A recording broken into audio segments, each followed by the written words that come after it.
نماز جو ہے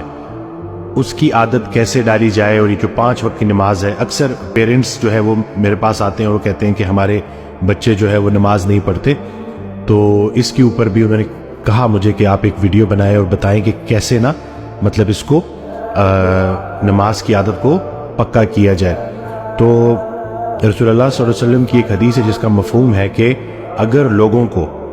نماز کے فائدے کا اور امپورٹنس کا پتہ چل جائے تو دنیا میں کوئی شخص بھی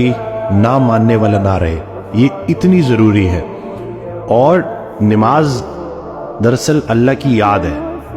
ہم جب یہ روزمرہ کے کاموں میں بھاگ دوڑ میں ہوتے ہیں تو اس بھاگ دوڑ میں کہیں ہم اللہ کو بھول نہ جائیں، زندگی دینے والے کو بھول نہ جائیں۔ اس کو یاد رکھنے کے لیے صبح اٹھے،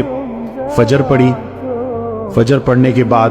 اپنے کام شروع کیے، مصروفیات میں بیزی رہے، پھر ظہر کا ٹائم آ گیا،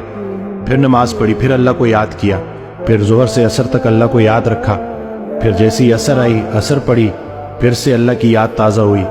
پھر عصر سے مغرب کے بیچ میں اللہ کو یاد رکھا، اور پھر عصر سے مغرب کے بیچ میں جو اللہ کو یاد رکھا کام بھی کیے اور اللہ کی یاد بھی قائم رہی۔ پھر جب مغرب آئی تو مغرب میں پھر وہ یاد تازہ کر لی، پھر عشاء پڑھی اور عشاء کے بعد باوضو سو گئے۔ تو اس طرح سے پورا دن اللہ کی یاد قائم رہی، تو پورا کا پورا دن عبادت میں، رات کو باوضو سو گئے تو نیند عبادت میں۔